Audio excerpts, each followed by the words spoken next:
Hey everybody, Brian Von VA here. How do I make a villain my players will truly hate and or fear? If you have a suggestion, leave yours down in the comments below. Let's get some evil villains going, shall we?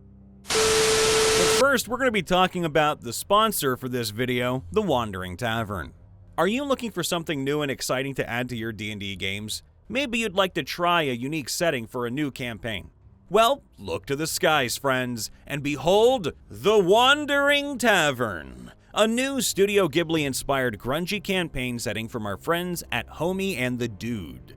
Inside this 150-page campaign setting book, you'll find 23 unique locations within The Wandering Tavern, ranging from exotic restaurants, gambling houses, workshops, as well as new magic items, 6 different airships, and a host of interesting NPCs. The Wandering Tavern holds many secrets in its 15 layers, not the least of which are the lingering spirits who come out to play after the sun sets. All told, there are 11 diverse factions within the tavern, each of which has its own motivations and goals. With 30 different plot hooks with which to draw in your players, you'll be easily able to find a start to a new campaign, or hook the Wandering Tavern into your existing campaigns. So come along for the ride and fly over to their Kickstarter at the link in the description below to join us at the Wandering Tavern. I made one for a recent campaign out of a minor enemy. Monk and Warlock, a paladin, came a couple of sessions after that, encountered lowly bandits on the road. The monk takes the bandits down but spares them, only knocking them out. One bandit grew bitter over being denied a good death or not being considered worth killing, and sought the aid of a hag to get revenge. One in-game month later, he comes back to besiege a village the PCs were resting at. The PCs let everyone escape through old tunnels and drew the attention of the bad guy. This guy is now a barbarian. He chases after them, appearing to be imbued with weird magic. The climax of the chase is the bad guy jumping on the PC's carriage on a long stone bridge over a raging river. All 3 PCs, plus the NPC they were escorting, managed to push the barbarian into the river below. Later, the PCs continued through the Underdark. Unbeknownst to them, the bad guy ended up there via the river current. Arrived ahead of them and became stronger cause of the hag's magic and fighting against the local wildlife. Well, they meet again. He ambushed them just as they were starting their long rest and crippled the wing of the NPC, which was an Aarakocra. All 3 PCs are on the back foot and barely manage to flee with the NPC. Eventually, they emerge from the Underdark but discovered that the bad guy came out way ahead of them and burned a village the PC considered to be their safe haven in case they needed help. Oh, and worse, he spreads word that any villages who offer rest to the PCs would end up exactly this way. Locals are now scared, and the party has way fewer allies and places to rest or hide from him. In summary, I made them feel more powerful first, then slowly made the bad guy become more and more powerful. Both parties are spiteful at one another now, and I cannot wait for the next time they meet the guy. I do plan on him crossing the final line and killing someone the PCs really love to seal the deal, but for now, that's where things ended. I have a simple pairing of traits that I like to use for making reprehensible villains. 1. Give them a very simple motivation.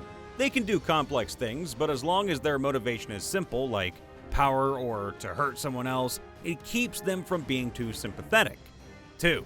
They absolutely have to love their own evil deeds. It's easier to sympathize with a villain who has a minion killed because he has become too much of a liability, but feels bad about doing so.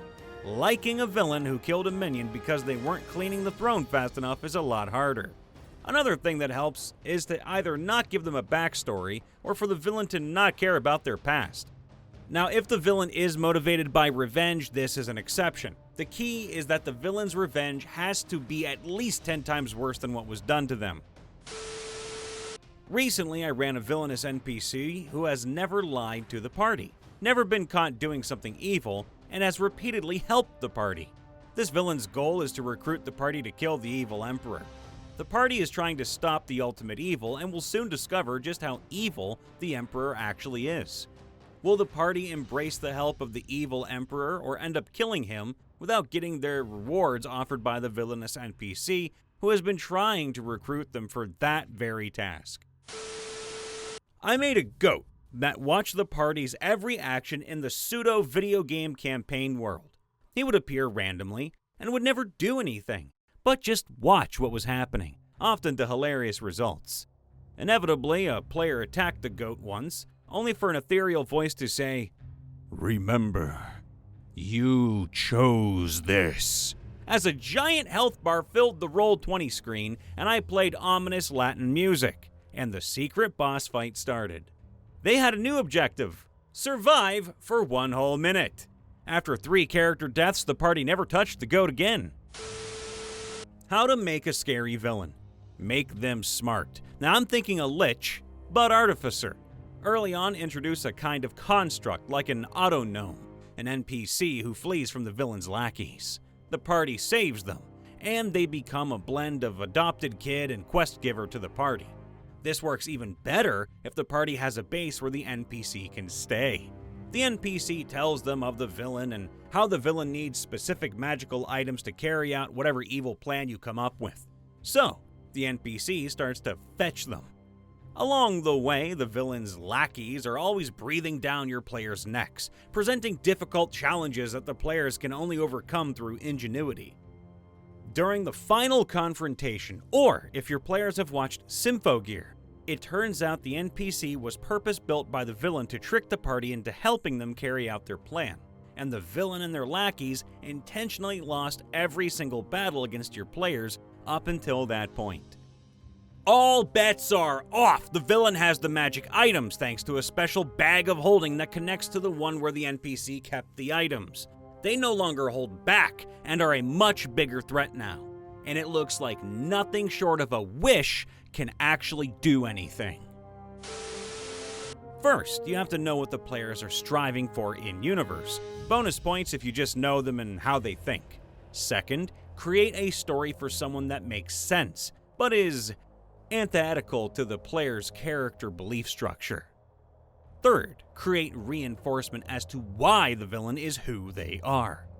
Fourth, have them interact with the party in one way or another. A lot! Have your party's Negan be constantly present in one way or another. Have them with similar goals, but opposing manners of getting these goals. Have your party see the aftermath of the villain's actions. Oh, by the way, here's a bonus round. Have your villain in a way that makes them morally gray. Someone who had to choose what they feel is a hard but necessary decision, and have the inability for them to choose reconciliation with the party as a result, even in a world with magic. Make them a hope crusher. Give them a few valid points and have them tear apart the party's morals. Make them charismatic enough to maybe even sway the public to their point of view. You won't know who you can trust. You might even be branded villains yourself for opposing them. Villains often hide behind a good reputation, of course, while you might be hated by the people you are fighting for. How far can you run? Who can you trust if no one seems to be on your side? Number 1. Counterspell healing and revival spells, especially effective if they have weapons that deal a bleed effect that does damage over time. Number 2. Have the enemy be a doppelganger or have another method of looking like a member of the party. Have them publicly commit a crime while impersonating a party member. Everyone believes the party is guilty. Number 3. Have an NPC give the party jobs that seem like they're doing a good thing. Burn down this field of herbs used to make poisons. Sink these pirate smuggler ships. Kill this magical beast. But it turns out that the party is actually burning the village's crops, sinking their fishing boats, and killed a protector spirit that granted them some kind of boon. The former quest giver will now organize a resistance to stop the evil that is the party in some attempt to gain power and respect. Hatred means you need to make it personal. Make it really close to the character and hopefully the player will react hard.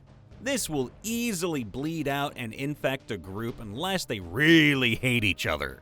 Now, scary is different. Different things are scary. You tell them it's a black knight upon his throne, rests on a mountain of skulls. there's a good chance some wise guy will ask where all the ribs, spines, and limbs are. Scary implies threat, so that's a good start. It has to be someone that commits to the threat. It can't be halfway done either. You need them to pull the trigger for the threat to be real. You need your players to know that for certain, the only way they're getting out of an encounter with the big bad evil guy is if they want it, or find that they have something better to do. Finally, do not let it be ignored. If your PCs decide to just skedaddle, then have the big bad evil guy grow in power and do something. Say they have the choice to try and go after one of his minions or a random quest. They take that random quest, and by the time they get back to the village or town they were working in, it has been raided while they were gone. People begged to know where the heroes were and rolled dice on which NPCs are dead. If a plot thread is cut, let it lay there. Show them that this big bad evil guy makes not only the world, but their world demonstrably worse.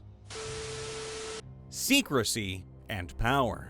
I had a villain who had been chasing the party for months in-game. For a little over 2 years in real time, mentioning the name Vincent Delamont would scare the absolute crap out of my players, mostly because they had no idea who he was or why he was after them.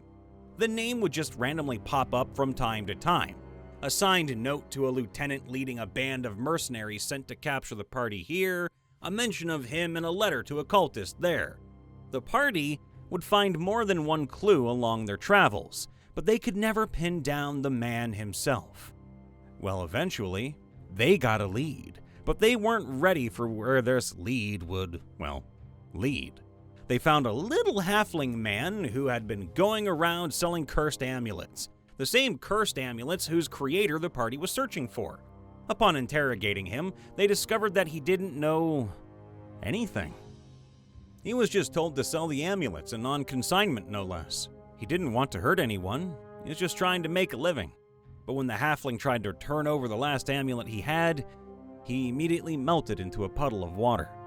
He was a simulacrum whose memories had been modified to make him forget what the amulets actually were. This is where the second way to make your party fearful of your villains comes into play. Power. Let the party encounter them in ways that won't lead to a fight and have them demonstrate their power in ways the party will understand. For example, let's say if the party has spellcasters, specifically arcane ones, and your big bad evil guy is a spellcaster, let the big bad use a spell that is way higher level than the party can cast. In one encounter, I had the big bad evil guy, who at the time the party thought was just a minor boss, use a wall of force to deflect a falling mast of a ship from landing on her. The two wizards in the group, who both only knew third-level spells, immediately realized they stood no chance against a spellcaster of her power and encouraged the party to flee. In another encounter, the party encountered, they're a lizard variant of Deathclaws from Fallout, basically. They encountered the Alpha, who picked up a 60-foot tall tree right out of the ground and threw it 100 feet at their wagon as they rode past. They haven't been back to that entire area of the map since. There's literally a giant X over it in the world map. Back to my previous example. When the party realized the wizard they were tracking to find the source of these amulets was casting Simulacrum, they knew he was far too powerful for them to fight.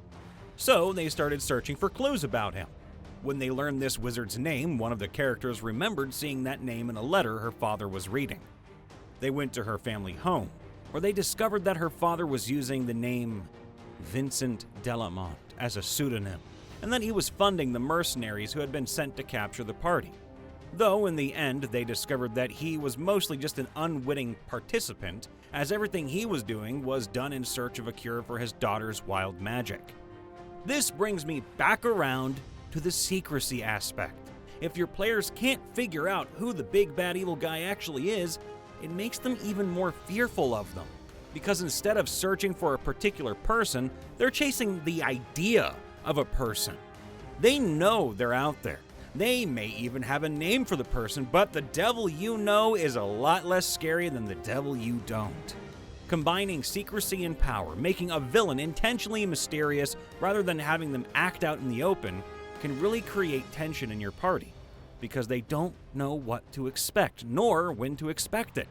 At one point, I had one of my high-level NPCs the party's allied with mention that Vincent is closer than you know. And for 3 sessions, the party was terrified. Little did they realize the NPC was warning them that Vincent was, in fact, closer than they knew, because Vincent was the sorceress's father. So that's my answer to the question. If you can effectively combine secrecy and power, your players will be terrified of your villains because they won't know who they're dealing with until they meet them. And they'll already know they're much stronger than their characters are. Hey everybody, Brian Von VA here checking in after the vid. Make sure to leave a like, subscribe, ring that bell, and let us know. How do you make a villain that your players will truly hate and fear? Let us know. How do you make them scary, spooky, or otherwise just vile? We love you all. Be safe. See you next time. Bye for now.